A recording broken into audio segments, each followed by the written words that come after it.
हार के जीतने वाले को बाजीगर कहते हैं और कौन कमबख्त बर्दाश्त करने के लिए पीता है।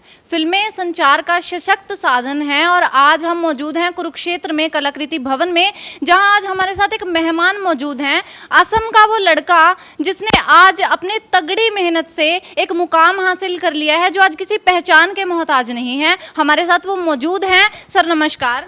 नमस्कार। वैसे भी मैं पहचान करा देता हूँ, मेरा नाम है आदिल हुसैन। आपका क्या नाम है? सर मुस्कान। हाँ, मुकाम। हाँ, पूछिए। तो सर सबसे पहला सवाल तो मेरा आपसे यही रहेगा कि हम बिल्कुल शुरू से शुरू करते हैं कि आपने कब इंडस्ट्री में कदम रखा, कि आपके शुरू से इस इंडस्ट्री के प्रति रुझान था? शुरू में था, बचपन में था, जब मैं बच्चन साहब की फिल्में देखता था, धर्मेंद्र जी की फिल्में देखता था, तो यार ये क्या करते हैं, मुझे भी वहाँ करना है। फिर एनएसडी में आया और वहाँ आके ना थिएटर से प्रेम हो गया और फिल्मों में काम करने की दिल ही नहीं किया और थिएटर करता रहा 2010 तक। उसके बाद फिर एक जना आए बॉम्बे से, जो मैं बता रहा था वहाँ पर स्टेज में कि एक जना आए बॉम्बे से, अभिषेक चौबे जी, जो डायरेक्टर है इश्किया फिल्म की। वो मेरी पहली हिंदी फिल्म है।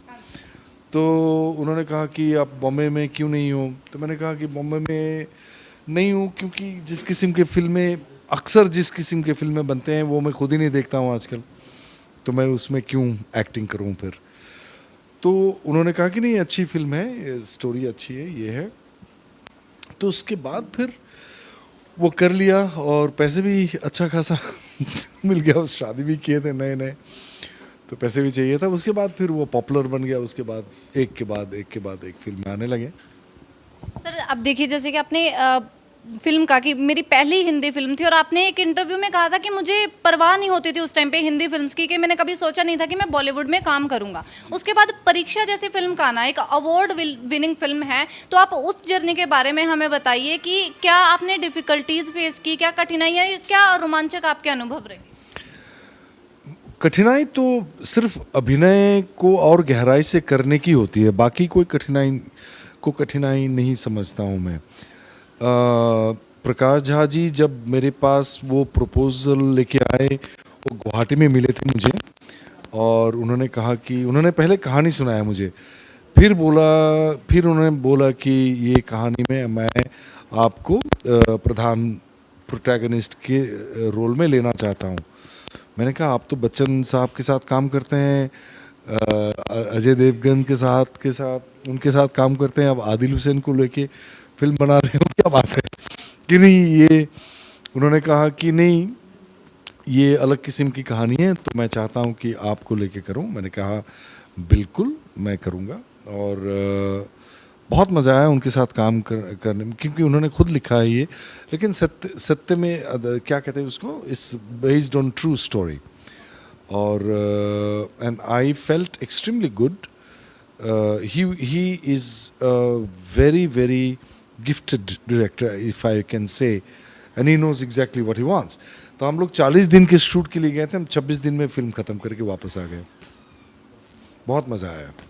सर अभी रिक्शा चलाने में बहुत मुश्किल हुई, क्योंकि बचपन में कभी मैं चलाता था, क्योंकि हमारे घर के पास ही रिक्शा वाले थे, बहुत सारे हमारे बिहार के आते थे और उनके साथ दोस्ती भी थी, तो बचपन में ही चलाना सीख लिया था। तो दोबारा जब काम में आया विलय हरी, तो कोई भी चीज़ आप सीख लेते हो तो कब काम में आ जाए, मतलब देयर इज़ नो गारंटी। तो देखिए, ओटीटी प्लेटफॉर्म्स का बहुत बोलबाला है और लोग घंटों ही निकाल देते हैं ओटीटी प्लेटफॉर्म्स पे। तो आपकी भी कई मूवीज़ ओटीटी प्लेटफॉर्म्स पे रिलीज़ हुई हैं, तो ऐसे में एक एक्टर होने के नाते कि सिनेमा घरों का जो प्रभाव है, थोड़ा सा इस चीज़ पर प्रभाव पड़ रहा है, तो आपके अकॉर्डिंग एक एक्टर होने के नाते हम जानना चाहेंगे कि किस में आप ज़्यादा फ्रीडम महसूस करते हैं? दोनों में है, क्योंकि कुछ फिल्में जो बनते हैं वो ओटीटी प्लेटफॉर्म के लिए बनते हैं डायरेक्टली, और कुछ सीरीज़ जो बनते हैं उसमें ज़्यादा फ्रीडम की, अगर किस किस्म के फ्रीडम की बात कर रहे हैं हम, एक तो है कि कहानियाँ जो शॉर्ट स्टोरी है, और एक है नॉवल, नहीं होता है ना, शॉर्ट स्टोरी और नॉवल। तो सीरीज़ जो है वो नॉवल है और शॉर्ट स्टोरी फिल्में हैं। नॉवल में क्या होता है कि आप किसी भी किरदार के साथ उनके घर जा सकते हो, उनके बारे में ज़्यादा लिख सकते हो, उनके ज़िंदगी के बारे में ज़्यादा जान सकते हो, उनके जो परिवार है या जिस किस्म के माहौल में वो रहते हैं उसके बारे में आप गहराई से जान सकते हो। तो एक ह्यूमन बीइंग को जानने के लिए आपके पास समय होता है सीरीज़ में। फिल्मों में क्या होता है कि 1.5 घंटा से 2 घंटा उसमें हीरो हीरोइन के पास ही जाएं या हीरो के पिताजी के पास जाएं या हीरो के दोस्त के पास जाएं, समय बहुत कम बचता है फिल्मों में। तो इस वजह से OTT प्लेटफॉर्म के जितने सारे सीरीज़ हैं मेरे ख्याल से ये एक मौका देता है अलग अलग किस्म के एक्टर्स को मेन कैरेक्टर्स करने के लिए। Even the characters of a father or a character of a small of a sister can become more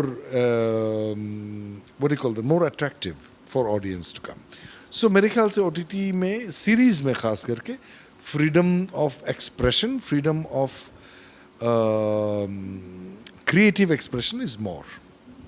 sir अंत में आपसे एक सवाल जानना चाहेंगे। आज कुरुक्षेत्र में इतनी अच्छी पहल की गई है, फिल्म समारोह का आयोजन किया गया है और 5 दिवसीय ये कार्यक्रम रहा है, तो जो नए आने वाली पीढ़ी है या फिर आजकल लोगों का फिल्मों के प्रति बहुत रुझान है और बहुत से लोग फिल्मों में आना भी चाहते हैं, तो ऐसे जो नए नए उभरते कलाकार हैं आप कैसे प्रोत्साहन देते हैं उन कलाकारों को?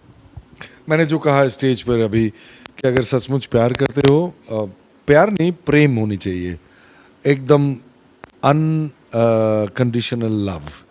अगर नहीं है तो भी आप जा सकते हो, लेकिन गारंटी नहीं है कि आप उसमें सक्सेसफुल होंगे। अगर नहीं सक्सेसफुल होंगे तो आप क्या करोगे?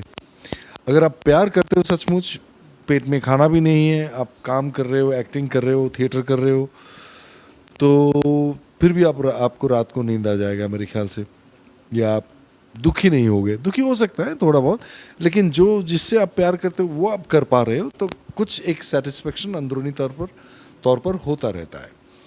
लेकिन अगर आप शोहरत के लिए, नाम के लिए, पैसे के लिए जा रहे हो, अगर वो नहीं मिलता है 50% चांस है कि नहीं मिलेगा।